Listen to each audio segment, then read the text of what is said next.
Hello everyone, my name is Amy Dockstader and this is my presentation on personality.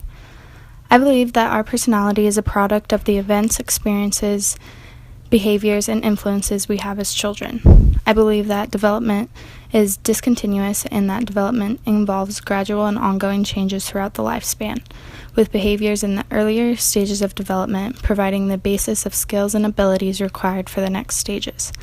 I will begin by explaining and giving a brief background history of each theorist that I took ideas from, and then I will continue on to explain each factor of personality and how it relates to me personally.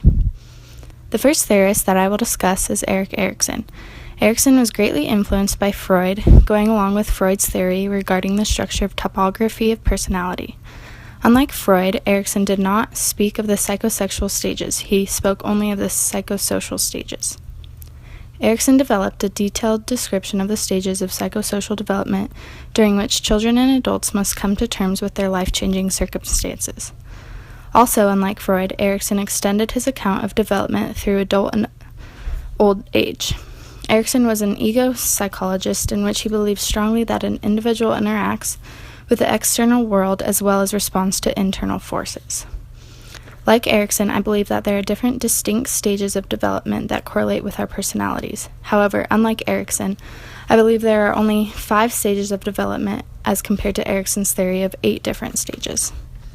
The first stage of development, I combined Erikson's theory of trust versus mistrust and autonomy versus shame and doubt together to make one stage called hope versus uncertainty. This stage occurs in infancy and early childhood from ages 0 to 3 years old. In this stage, the infant is uncertain about the world in which they live. To resolve these feelings of uncertainty, the infant looks towards their primary caregiver for stability and consistency of care. If the care of the infant receives is consistent, predictable, and reliable, they will develop a sense of trust, which will carry with them to other relationships, and they will be able to feel secure even when threatened. Later in this stage, the child is also developing physically and becoming more mobile. The child will seek to be more independent by walking away from their mother, picking which toy to play with, and making choices about what they like to wear, to eat, etc. Erikson states it is critical that parents allow their children to explore the limits of their abilities within an encouraging environment that is tolerant of failure. The next stage is combining Erikson's initiative versus skill and industry versus inferiority together, creating creativity versus responsibility. This stage occurs in play and school age from 3 to 12 years old. During this period, the primary feature involves the child regularly interacting with other children at school. Central to this stage is play, as it provides children with the opportunity to explore their interpersonal skills through initiating activities. It is at this stage that the child will begin to ask many questions like, "Why is the sky blue?" or "How do birds fly?"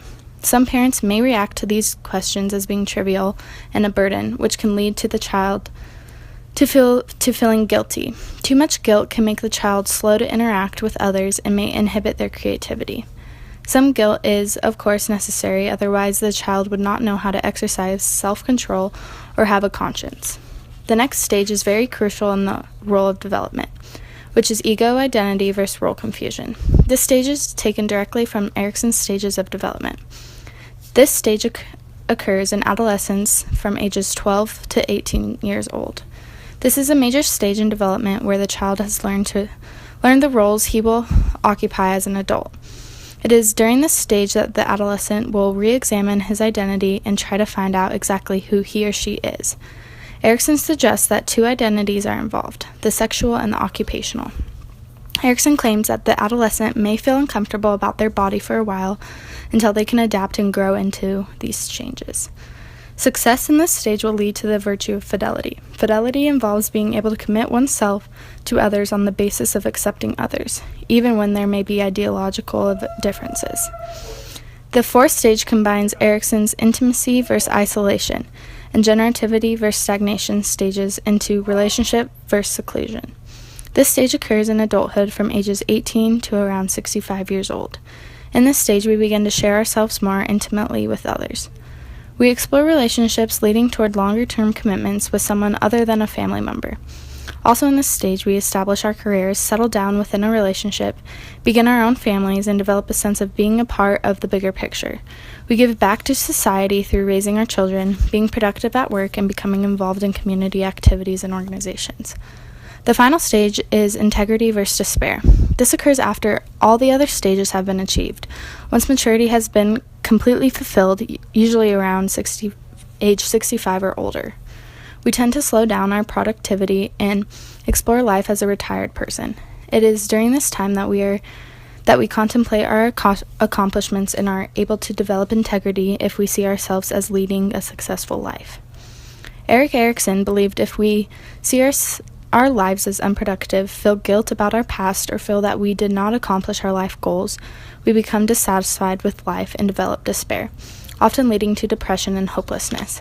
Success in this stage will lead to the virtue of wisdom, alongside with the factor that our development from birth throughout our lives contributes to our personalities, but as does our biology or genetic makeup. The development and growth of our brain can greatly affect our personality, whether your brain has suffered from a traumatic injury or the genetic makeup in your brain causes you to have an imbalance of chemicals, can also be a product of our personality and how we behave. The way people think and act is determined partially by the DNA in which they were born, as well as the events going on around them.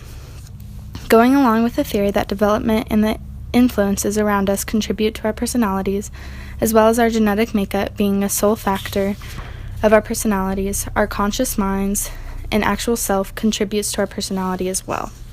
Alfred Adler believed that people are focused on maintaining control over their lives. He claimed that every person had an idea about what their perfect self would be like. He believed that the conscious and unconscious thoughts worked in union with one another. Adler developed the first holistic approach to personality. According to Adler, when we feel encouraged, we feel capable and appreciated, and will generally act in a connected and cooperative way, especially productive as applied to the growth and development of children.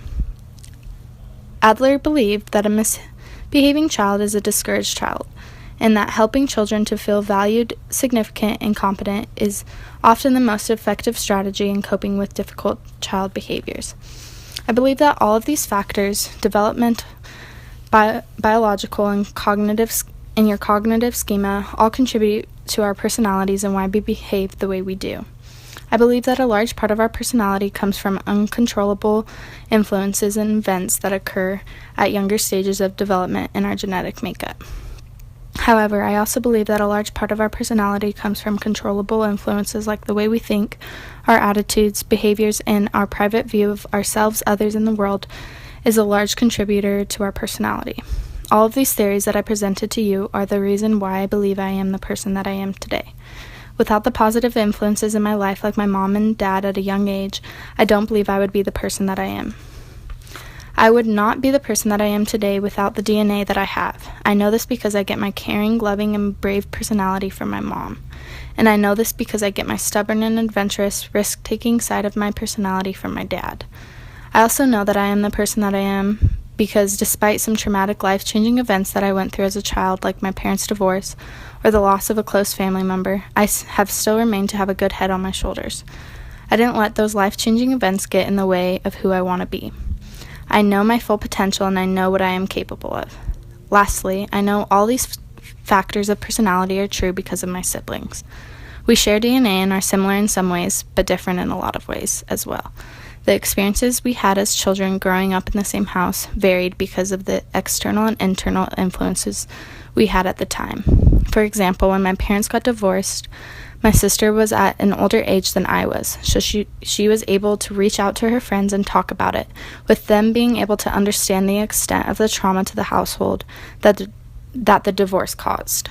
Her internal influences were a lot more mature than mine at the time as well, so she was able to understand what was going on and the emotional turmoil that it would cause us in the present time and the future as well. Because of our age differences, we experience the same events in different stages of our lives, which also can lead to a different impact on our personalities. This is why I believe that all of these factors, development, biological, and your cognitive schema are all important contributors to our personalities. Thank you for watching.